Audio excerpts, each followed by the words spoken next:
What's going on, family? Scrapbook Boxing Museum of the Forgotten Fisticuffs series. I'm going to continue with club fighters. You see, the club fighter was a fighter that came to fight. He fought at your local arenas, such as St. Nicholas, Broadway Arena, and many club arenas all over the world. The Olympic Auditorium, you would find some great ones.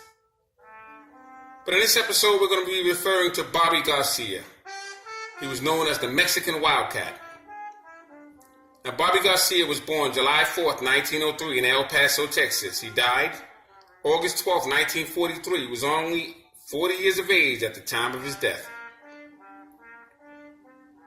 Bobby Garcia stood 5 foot 6 inches and he weighed 133 to 135 pounds. Now, he fought out of Baltimore, Maryland, and had total fights of 134.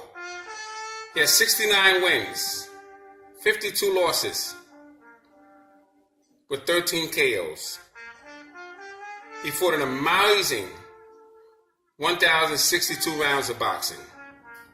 Fascinating. Now, he began his professional debut June 8, 1925 against Johnny Rogers in Fort Monroe. He would knock him out. June 30th, 1925, he would face the famous Phil McGraw. Phil McGraw was a fascinating fighter in the 1920s. And he had a fighting record of 22 wins, 9 losses, with 1 draw at the time that he would face Bobby Garcia. Phil McGraw was a dynamic puncher. Bobby Garcia would face Taylor Bowl. Fought him in Newburgh Heights. That would be his loss.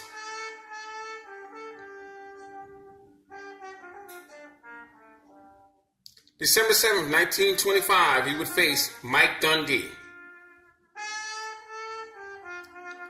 At the time, Mike D had a fighting record of 63 wins, 11 losses, with 13 KOs. He would fight him in Philadelphia. It would be called the Philadelphia Arena. They would change it to the Spectrum. He would lose to him, but he put up a very good showing.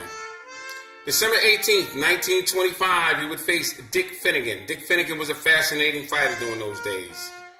He had a record of 28 wins, 4 losses, no draws. He fought him in the legendary Madison Square Garden. And that would be a loss for Bobby Garcia. But he put on a spectacular performance. January 25th, 1925, he would face a fighter by the name of Babe Herman. Babe Herman was a fascinating fighter himself.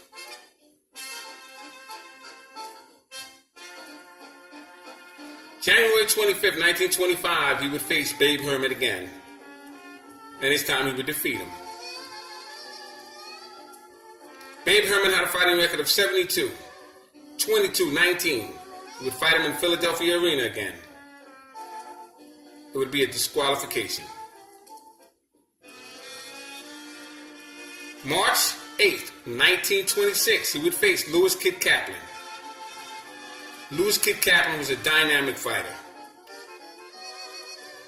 And these two men would rumble back and forth. You see, Garcia had a dynamic punch. It was his body punch. It was a very good move from side to side. And he would give Lewis Kid Kaplan problems. He would face Newport Johnny Brown, local kid from his hometown. He would face fighters such as Willie Davis, Andy Bowen, Babe Ruth, Lee Haywood, and Joe Glitch. So that's just an example of the fighters that Bobby Garcia would face. The Mexican Wildcat, dynamic fighter. He gave to every fighter that he fought his best. And that's what I want to salute. The club fighters that came to fight. He would win a state championship belt, and he would be so proud of that belt. He would wear it everywhere he went. Salute to Bobby Garcia. Scrapbook Boxing, Museum of the Forgotten Fisticuff series. Seeing all great fighters and all great fights never be forgotten on my channel. Thanks for hanging in there with me. And saluting these dynamic club fighters.